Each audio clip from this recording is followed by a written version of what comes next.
હું જે આ વિડીયો બનાવું છું એમાં આપની મરજી છે?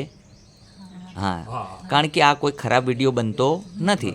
આપનો વિડીયો સોશિયલ મીડિયાની અંદર જશે, યુટ્યુબની અંદર, તો જેને કારણે જાણકારી થશે કે આ જગ્યાએ ગયા તો અમને કેટલું બેનિફિટ રહ્યું અને ત્યાં બનાવટ થાય છે કે ખરેખર બાપુ સાચું કામ કરે છે, જે દેશી ડૉક્ટર છે એ પ્રમાણે કામ બરોબર કરે છે કે નહીં.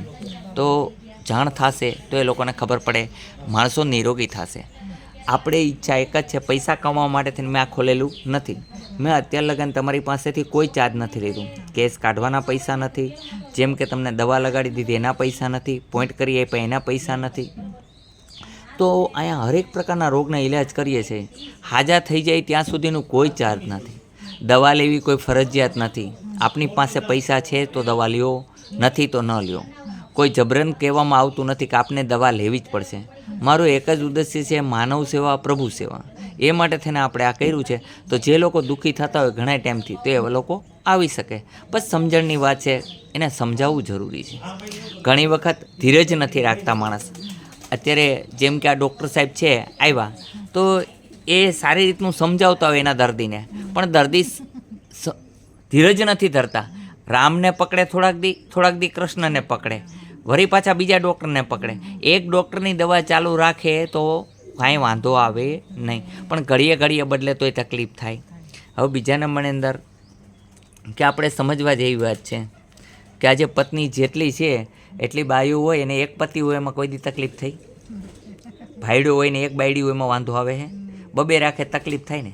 કહેવાનો મિનિંગ મારો એ છે કે ઈશ્વરને એકને પકડો.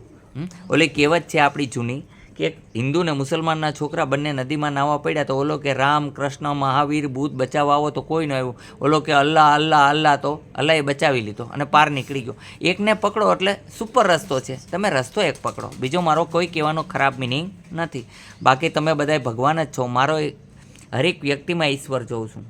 અમારે ગોરખનાથજી કહે છે કે પથ્થર પૂજન પ્રભુ મિલે તો ક્યું ન પૂજું ગિરિરાજ, આપન ખોજા સબ મિલે, જીવતા નરને સેવીએ, તમારામાં જ ઈશ્વર છે, એને ગોતો. તો કે ક્યાં ભગવાન છે? કે માથામાં બ્રહ્માજી છે, મસ્તક છે તે જ્ઞાનતંતુથી ભરેલું છે એટલે બ્રહ્માજી છે, હૃદય વિષ્ણુ છે, પૂર્ણ શરીર શિવ છે, આખું સૂર્ય ચંદ્ર છે, કાન અશ્વિની કુમાર છે, જીભ સરસ્વતી છે, રૂવાટી 9 લાખ તારા છે, અગ્નિ ન હોય તો કહેજો, નથી જઠરા અગ્નિ છે ને, અગ્નિ છે, પછી વાયુ છે, અનંત ઈશ્વર તમારામાં છે. સારા વિચાર લ્યો તો તમે જ ભગવાન છો. રામ, કૃષ્ણ, મહાવીર, બુદ્ધ આદિ અહીંયા જન્મમાં ઉપરથી ટપકતા મેં કોઈને જોયા નથી. તમે સારા કર્મ કરો. ગંગા સતી, પાનબાઈ બધા અહીંયા જ જન્મા કે નહીં? એમના વિચાર સારા હતા. ખોટી વાત હોય તો આમાં કંઈ કહી શકો છો?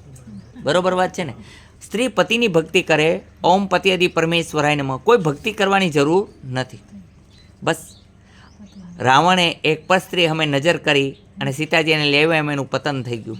એટલે કહેવા માગું છું કે જિંદગીમાં કોઈ ખોટા કામ ન કરજો અને નશાથી મુક્ત રહેવું જરૂરી છે. એક નશો જ આપણને બહુ પરેશાન કરી દે છે. આપણે જન્મમાં ત્યારે કોઈ નશો લઈને આવ્યા નથી, પણ અહીંયા આવ્યા પછી પાન વિના નથી હાલતું, બીડી વિના નથી હાલતું, ચા ન હોય તો માથું દુખે છે. શું કરવાનું? એક આદત કોની પડી? આપણે. તો એમાંથી છુટકારો પામવાનો મારા ભગવાન, મારી ઈચ્છા છે તમે બધાય સારા બનો. તો અત્યારે આપને કેવું લાગે છે? સારું છે? અહીંયા આવ્યા પછી તમને કેમ છે દીકરી? સત્ય કહેજો. આપને કેમ છે પ્રભુજી? સારું છે? દવાનું નિયમિત પાલન કરજો.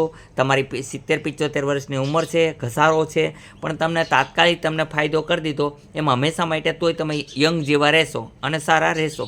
બોલો જય હનુમાન. ગામ છે તમારું? કયું ગામ છે? રાજકોટ. કેટલા ટાઈમથી પરેશાન હતા? ડિપ્રેશનની પ્રોબ્લેમ છે 32 વર્ષથી. અત્યારથી દુખાવાનું કેમ છે તમને? સારું થઈ ગયું? અહીં પગમાં દુખે છે? બંધ છે? જોઈ લો. અત્યારે હવે કેવું લાગ્યું? અહીંયા આવ્યા પછી કેવું છે? અત્યારે આ દુખાવા એટલે મને બહુ થયા. તમને કેટલા ટાઈમથી દુખાવા હતા? આ દુખાવા તો 35 વર્ષ થયા. પણ અત્યારે મારી વાત હવે સત્ય પહેલાં ધ્યાનથી સાંભળો દીકરી. આ લાઈવ કેમેરાની સામે છે. અત્યારે તમને પગ દુખે છે, સ્ટોપ છે, હોય કયો મને? રાહત છે? હા, એમ તમને લોહી ન સર્ક્યુલેશન થતું એટલે ખાલી ચડે. તમને પૂછીએ એના સવાલનો જવાબ તમે નથી દેતા માતાજી. હું એમ કહું છું કે તમે આવ્યા પછી ફરક છે કે નહીં એ અસનાનો જવાબ દેવાનો છે. ન હોય તો ના પાડજો ને કે મને નથી ફરક પડ્યો. બરોબર છે ને? બીજી કોઈ વસ્તુ નથી. હા એમ. શું નામ તમારું? ભીમજીભાઈ. તમને સાયટિકાનો કેટલા ટાઈમથી પરેશાની હતી? અત્યારે કેમ છે? ખાલી તો મેં તમને કીધું લોહી હરતું ફરતું ન થાય એટલે. બાકી તમે કેટલી જગ્યાએ ઈલાજ કરાવ્યો? હા, તો કોઈ ન કરી દીધો, એ અહીં તમને એમનેમ કરી દીધો, કાપકૂટ કર્યા વગર કરી દીધો. બસ એક જ અમારું કામ છે, સારું કરવું. ચાલો. બાપુ અહીંયા આવડો ગાંઠો છે.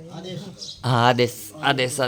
હા, અહીંયા આવવા માટે થઈને આટકોટથી ગરણીથી થોરખાણ રૂપા આદેશ આશ્રમ આવેલો છે. અહીંનો સમય સવારે 9 થી 12, સાંજે 4 થી 6 છે. સોમવારે રજા રહીએ છે. જય હનુમાન.